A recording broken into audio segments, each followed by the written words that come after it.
The date is November 24th, 1326. The place is the bustling marketplace of Hereford, England. The crowd is immense, a sea of nobles, clergy, merchants, and peasants all crammed together. They're here to witness a spectacle of brutal justice. At the heart of the marketplace, a wooden platform has been erected high above the crowd. Guards lead a man onto it. He's around 40, his face pale and gaunt after days of self-imposed starvation. His once sumptuous clothes are now torn and filthy. This man, once the second most powerful person in the kingdom after the king himself, is about to be executed in a manner so horrific it will be remembered for centuries. His name is Hugh Despenser the Younger, the favorite and potential lover of King Edward II of England. In a few hours, his mutilated body will become a bloody testament to what happens when you accumulate too much power and make even more powerful enemies. To understand how Hugh Despenser met this terrible end, we need to go back in time and explore the complex web of power, ambition, sexuality, and betrayal that defined England in the early 14th century. Hugh Despenser was born around 1286, the son of Hugh Despenser the Elder and Isabelle Beauchamp, the daughter of the Earl of Warwick. He was born into a noble family with significant connections, giving him a privileged start in life. His father was a loyal servant to King Edward I, the father of Edward II, and the Despenser family already had considerable wealth and influence. From an early age, Hugh was trained to follow in his father's footsteps, serving the crown and expanding his family's power. The opportunity for advancement came in 1307 when Edward II ascended to the throne. The new king was already known for his preference for male favorites. His first intimate friend, Piers Gaveston, had caused a huge scandal at court, not only by monopolizing the king's affection, but also through his arrogance and disrespect toward the traditional nobility. When Gaveston was brutally murdered by rebellious barons in 1312, a vacuum opened in the monarch's inner circle. Hugh Despenser knew exactly how to take advantage of this situation. By 1316, he had cultivated a close friendship with the king and became his chamberlain. This was a position of extreme intimacy, giving him constant access to the king. Simultaneously, Hugh solidified his position through a strategic marriage to Eleanor de Clare, the king's own niece, which brought him the rich lordship of Glamorgan in Wales. As the relationship between Hugh and Edward II deepened, the favorite's power grew exponentially. Despenser developed an insatiable appetite for lands and wealth. He used his influence over the king to manipulate the legal system and expropriate lands from other nobles and even vulnerable widows. One of his victims was his own sister-in-law, whom he forced to surrender valuable properties. When temporarily exiled from England during a baronial rebellion in 1321, he even became a pirate, attacking English merchant ships in a shocking display of his disregard for the law. When Edward II managed to regain control over the rebellious nobility, Hugh returned from exile more powerful than ever. Between 1322 and 1326, the Despensers, both father and son, weren't just part of the government. They were the government. Hugh the Younger controlled access to the king, manipulated royal finances, and exercised control over vast territories. The medieval historian Jean Froissart wrote that Despenser was King of England in everything but title. But what made the situation even more explosive were the rumors about the nature of the relationship between Hugh and the king. Even though Hugh was married and a father of several children, suspicions that he had an intimate relationship with Edward circulated at court. Chroniclers of the time suggested he was a sodomite. This term was used in the medieval period for homosexual relations, which were considered not only sinful by the church, but also an offense against the social and divine order. Queen Isabella, Edward II's wife and the daughter of the King of France, was particularly hostile toward Hugh Despenser. Humiliated by her husband's clear preference for his favorite, Isabella saw her position, her resources, and even access to her own children progressively limited by Hugh's interference. In 1324, Despenser went to the extreme of confiscating the Queen's lands and imprisoning members of her royal household. Even the royal couple's children were taken from Isabella's custody and given to Hugh's wife. The Queen's hatred finally found an outlet when she was sent to France in 1325 to negotiate a peace treaty. There, Isabella met Roger Mortimer, a powerful baron who had escaped from the Tower of London, where he had been sent for opposing the Despensers. He had fled to the continent.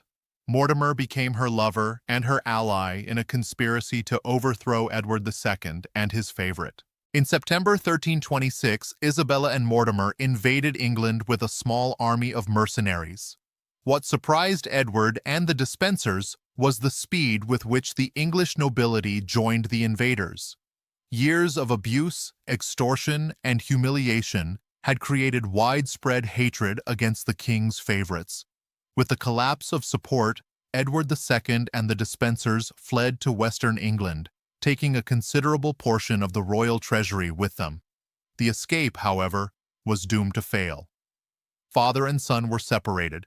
Hugh the Elder was captured in Bristol and subjected to an immediate and brutal execution.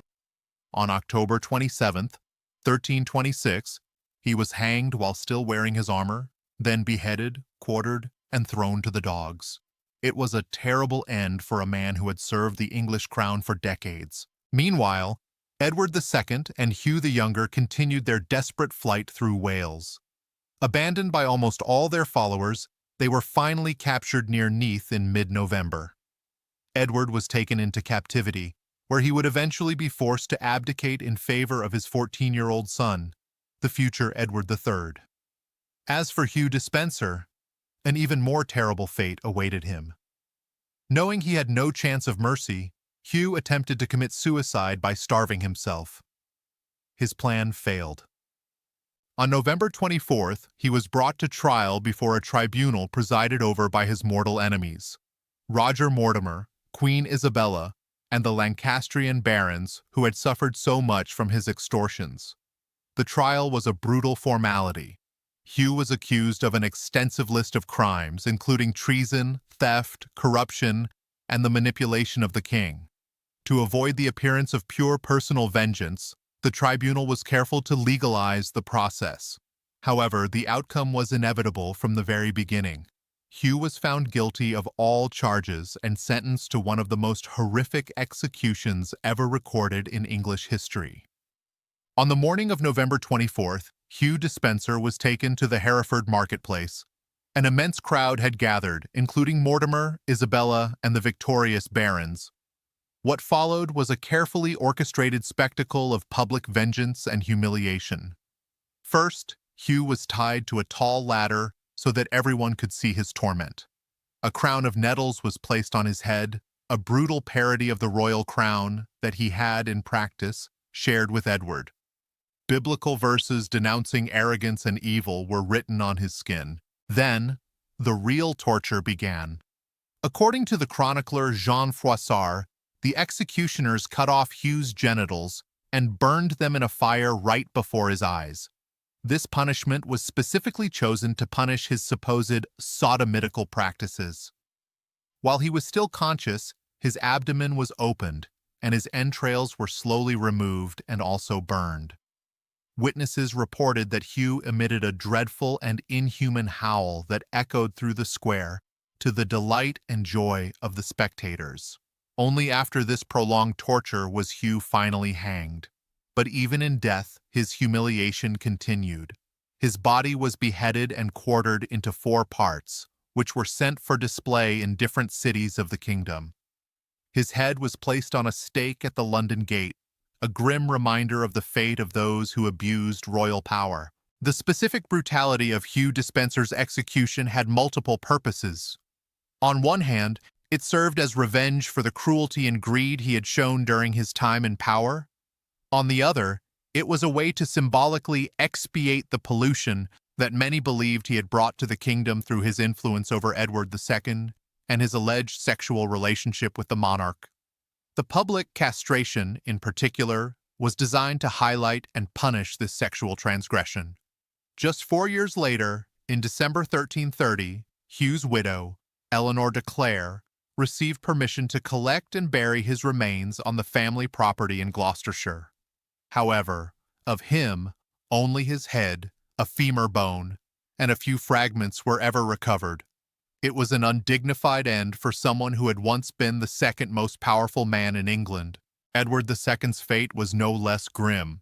Initially kept prisoner, he was murdered in September 1327 at Berkeley Castle. The most enduring legend about his death, though contested by some modern historians, is that he was killed by a red-hot poker inserted into his rectum.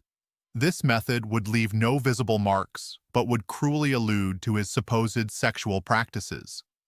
The macabre symbolism of this death reflects the same kind of perversely poetic justice applied to Hugh Despenser. The reign of Edward II and the rise and fall of Hugh Despenser remain one of the most turbulent periods in medieval English history. For centuries, the narratives about these men were shaped by homophobia and moral condemnation of their relationship.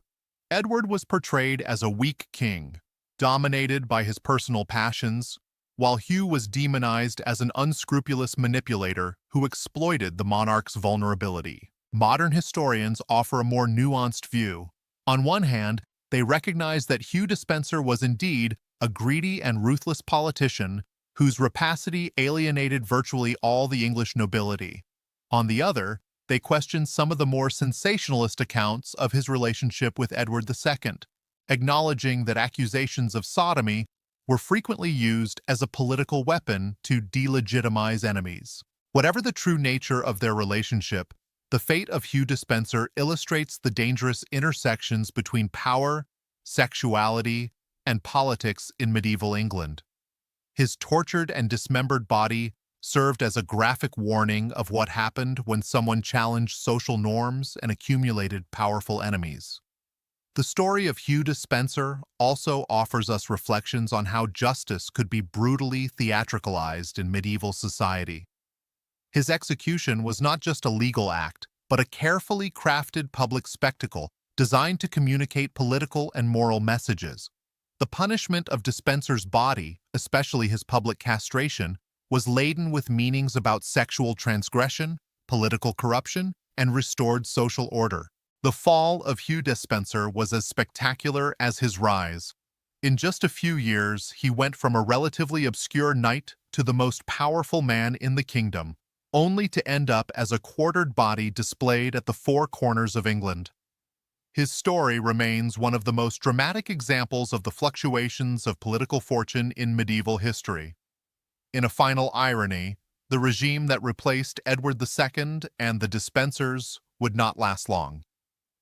Queen Isabella and her lover, Roger Mortimer, who had presided over Hugh's brutal execution, would themselves be overthrown just 4 years later when the young Edward III effectively assumed power.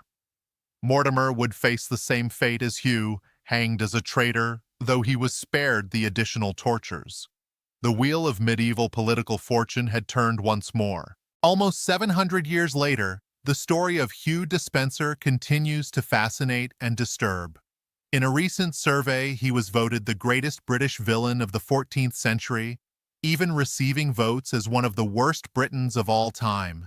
His story has been dramatized in plays, historical novels, and television series, often portraying him as the archetype of the corrupt and manipulative courtier. Today, we can look at Hugh Despenser's brutal execution with horror, recognizing the extreme cruelty that marked the medieval judicial system.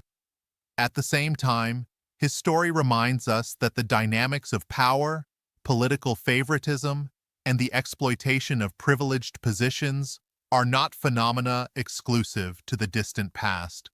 The king's favorite, who was castrated and hanged in public, offers us a distant but still relevant mirror to reflect on the complex interactions between power, sexuality, greed, and justice that continue to shape our societies.